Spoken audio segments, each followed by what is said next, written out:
Dr. Amar Torres, Executive Director of the Philippine Social Science Council, distinguished guests, ladies and gentlemen, magandang umaga po sa inyong lahat. Good morning. Salamat pagi. Assalamualaikum. So let me go back for a moment to the genesis and origins of ASEAN, as mentioned earlier. We are one of the founding members, Philippines. And at the time, for those who have been here in 1967, to be specific, it was August 8 of 1967. That's the ASEAN Day. And it was then the former Secretary, Narciso Ramos, who sat down with the other foreign ministers, the father of our former President Fidel V. Ramos. Looking back, the document was a short, simply worded document containing just 5 articles, but it declared the establishment of an ASEAN Association for Regional Cooperation among the countries of Southeast Asia, to be known as the Association of Southeast Asian Nations, or ASEAN. The aims and purposes of the organization were about cooperation in the economic, social, cultural, technical, educational, and other fields, and in the promotion of regional peace and stability through abiding respect for justice and the rule of law and adherence to the principles of the UN Charter. The association would be open for participation by all states in the Southeast Asian region subscribing to its aims, principles, and purposes. It proclaimed ASEAN as representing the collective will of the nations of Southeast Asia to bind themselves together in friendship and cooperation, and through joint efforts and sacrifices secure for their peoples and for posterity the blessings of peace, freedom, and prosperity. ASEAN expanded its membership with the joining of Brunei Darussalam, Vietnam, Laos PDR, Myanmar, and Cambodia. Today, ASEAN brings together the more than 600 million people in its 10 member states. Almost a third, or some 190 million, or 28%, are in the middle class. This is taken from Nielsen 2014 Global Middle Class, defined as $16 to $100 per day in 2015 purchasing power parity, projected to reach, in 2015, it is projected to have reached 400 million, or 55% by 2020. It has the third largest GDP in Asia after China and Japan. ASEAN has reached several more milestones to further promote regional integration, economic development, and enhance connectivity among the peoples of ASEAN at growth rate averaging 5% per annum since 2010. In March 2009, the ASEAN leaders adopted the Cham Declaration on the Roadmap for an ASEAN Community by 2015, after the ASEAN Charter was adopted in 2007. The charter that was adopted gave a legal framework for the existence of ASEAN. And the ASEAN Roadmap enshrines the agreement that the ASEAN Political Security Community Blueprint, the ASEAN Economic Blueprint, the ASEAN Socio-Cultural Community Blueprint, and the Initiative for ASEAN Integration Plan 2009 to 2015, as annexed to the declaration, shall constitute the roadmap for an ASEAN Community 2009-2015, and each of the ASEAN member states shall ensure its timely implementation. In effect, the ASEAN Roadmap defines the goals, objectives, and implementation strategy for ASEAN community building. The ASEAN Roadmap breaks down into some 635 actions to be implemented and addressed within its strategic framework.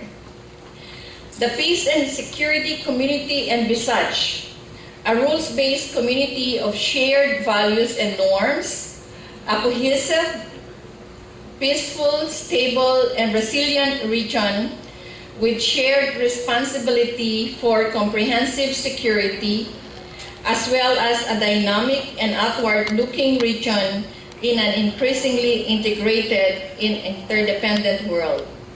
So let me now cite some of the examples of the key milestones under the ASEAN Political and Security Council.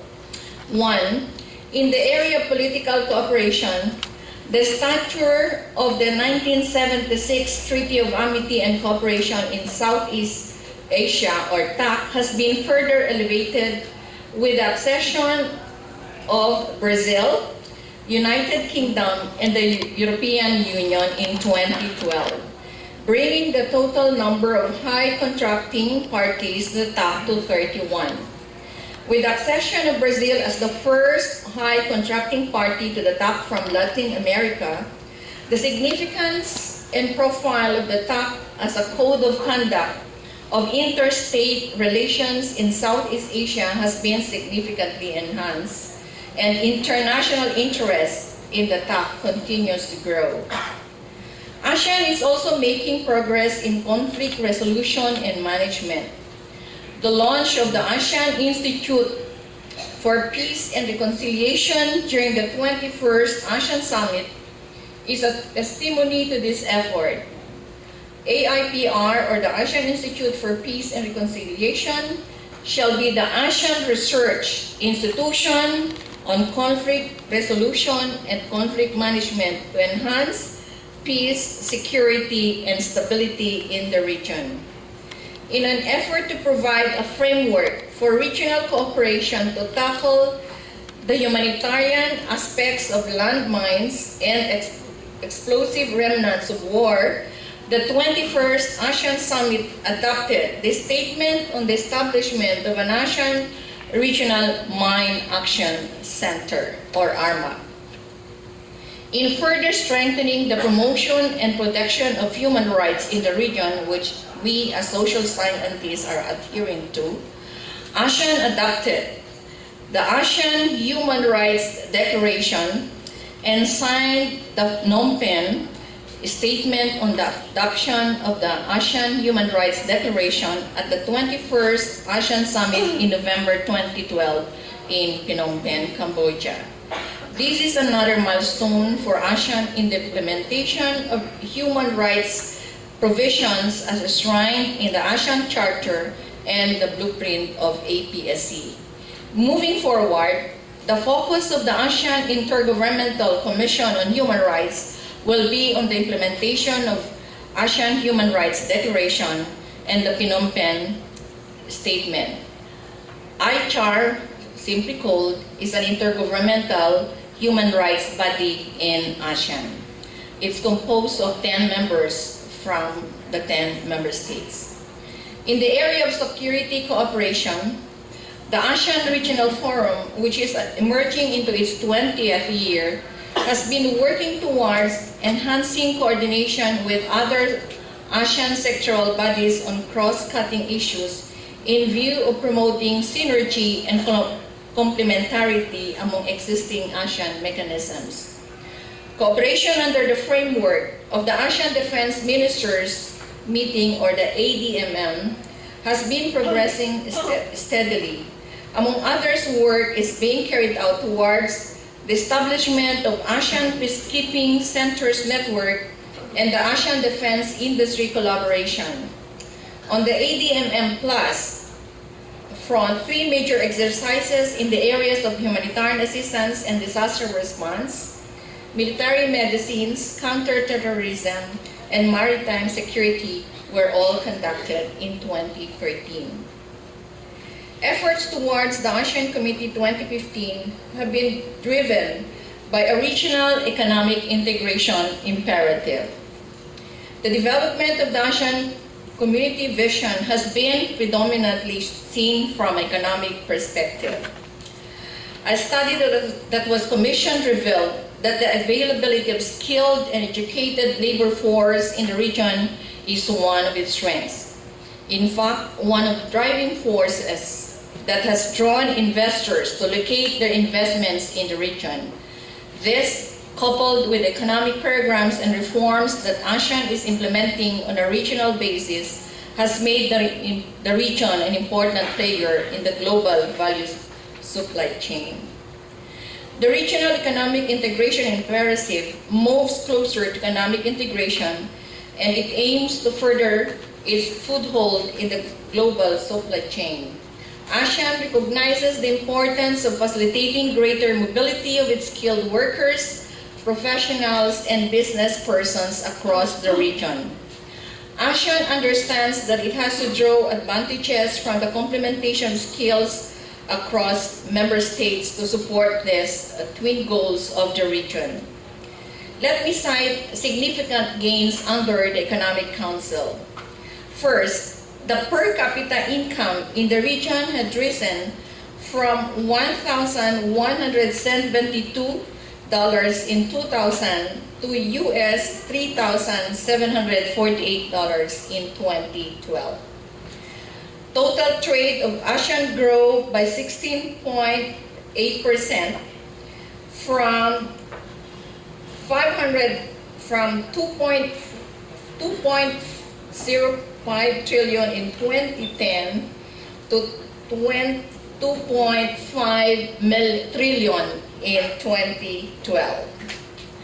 And intra-ASEAN trade reached $602 billion dollars from a period of 6 years, which was used to be US dollar 598 billion, or an increase of 15.1% over the same period.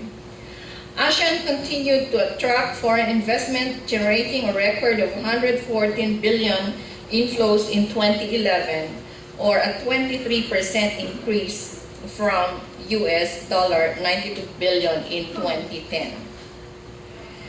In terms of figures, according to IMF, the increase was over 5% in 2013. And according to World Bank, if you look at ASEAN as a single economy, we are the 8th largest in the world. The landmark of ASEAN Agreement Movement on Natural Persons has also been signed, and the pilot implementation of the ASEAN Single Window, which is expected to contribute to improved trade facilitation in the region, is well underway, while transport facilitation, renewed progress is made in the ratification of several agreements.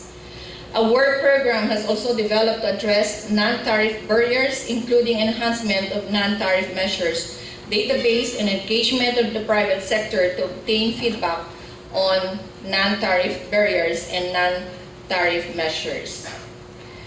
One of the things that have helped facilitate movement of natural persons involved in trade and investment within the region include the following.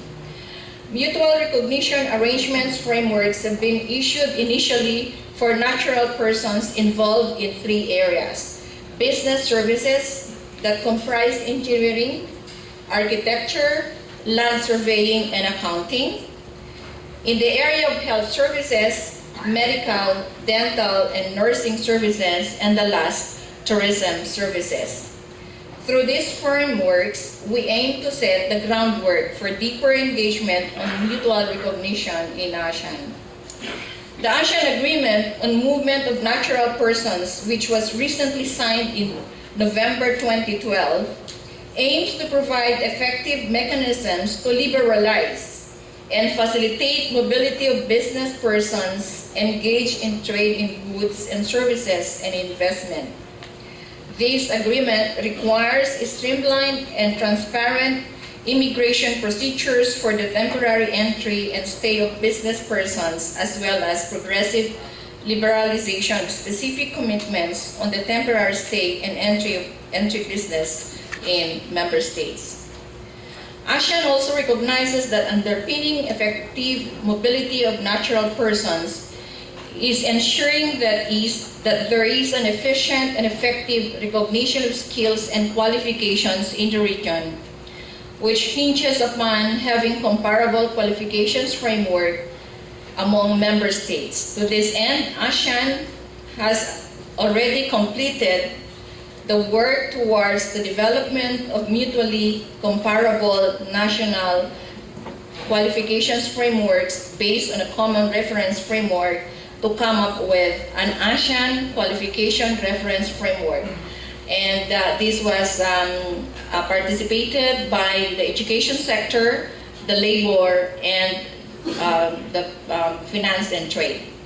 And they're now expecting the adoption of this regional qualifications reference framework.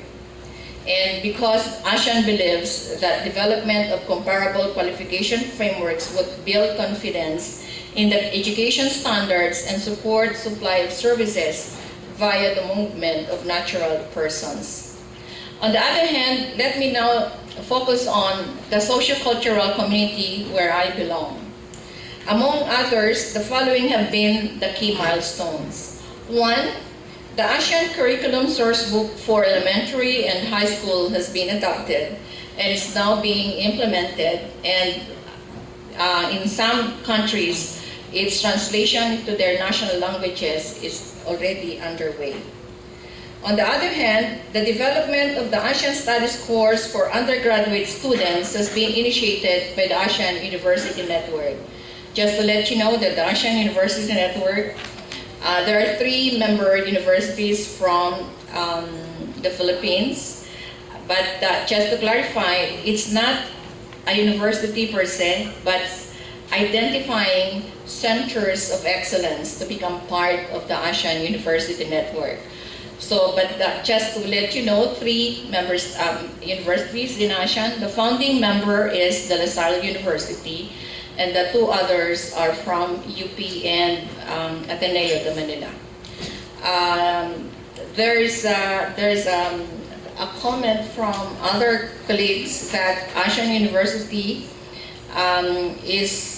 seems to be what they call the elite. Well, I would say elite in the sense that the membership is based on centers of excellence that are being recommended by the different universities all over ASEAN. So you might be surprised why only 3 from the from the Philippines. There is a process of selection, but when I came in, I asked the board to revisit the criteria to ensure that it becomes more inclusive, and that we want to ensure that we have to have more membership than just a few universities in ASEAN.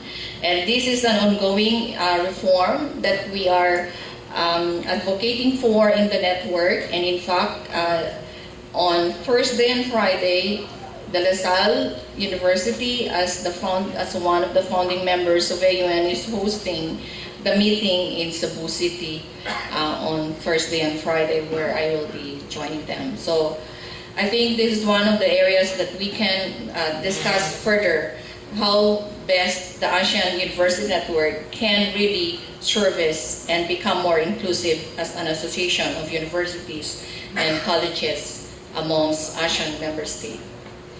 And then there was also a strategic framework on health development that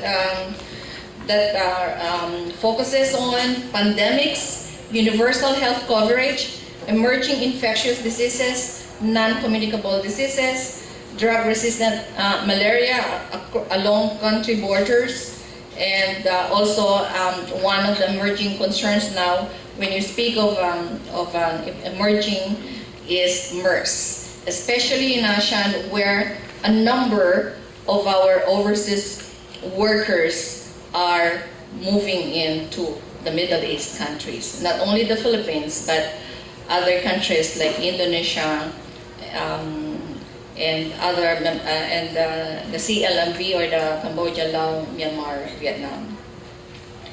The ASEAN Coordinating Center for Humanitarian Assistance Center is demonstrating its value to regional disaster resilience. One good example is that when Typhoon Haiyan landfall in the Philippines, 3 days before or 1 week before, the ASEAN Humanitarian Assistance Coordinating Center has already been tracking and giving already advisory to the Philippines and to the rest of the 10 member states. And we have deployed emergency response assessment team 3 days before Typhoon Haiyan, and 1 day before they have already been positioned in Tacloban City, and they set up the satellite communication. And you know what, accordingly, this is also acknowledged by the Philippine government, that the first satellite call to main Manila was using the ASEAN satellite phone. Precisely because I understand all those that were set up prior to the landfall were all wiped out. And so the satellite phone that was brought by ASEAN was the one that made communication easier for those who are on the ground, Tacloban, during that Typhoon Haiyan. And then the drafting, I think this is probably one of the issues that we need to follow through. The drafting of the ASEAN instrument on the protection and promotion of the rights of migrant workers is ongoing. And in the case of the Philippines, the one that is leading it is the head of the OWA, yeah, Hans Kakdak, Yusek Hans Kakdak. POA. Okay. And then we have also adopted in 2013 a framework for social protection in support of the objective of improving the quality, coverage, and sustainability of social protection and increased capacity of social risk management. And this is an advocacy of the Philippines. An emphasis to highlight the challenges and opportunities facing ASEAN's youth and their contribution to economic development is one of the among priorities, especially under the chairmanship of Myanmar. The ASEAN Action Plan on Joint Response to Climate Change as a joint response to climate change has been adopted amongst the member states. And I think Philippines would benefit that most, especially we are one of the most vulnerable countries in the world when it comes to impacts of climate change. A commitment to combat violence against women and violence against children, and assisting them through different services, through protection, rehabilitation, recovery, and integration have already been adopted in 2013. And there is the commission, there's a human rights body that takes care of women and children, and this is the ASEAN Commission on the Promotion and Protection of the Rights of Women and Children that was adopted in 2010. And for the Philippines, there are two representatives. One is from Miriam. This is Oyi. There's the Jos representing women. And for children, representing is Amihan Agueba, representing children. So there's a mix. I think one advantage of the ASEAN Commission on the Promotion and Protection of the Rights of Women and Children is a combination of government and from the civil society groups. And then one is that under the Socio-Cultural, it has 17 sectoral bodies. It ranges from information, culture, education, social welfare, poverty eradication, rural development, health, disaster, environment, climate change, science and technology, as well as, what else? Communication.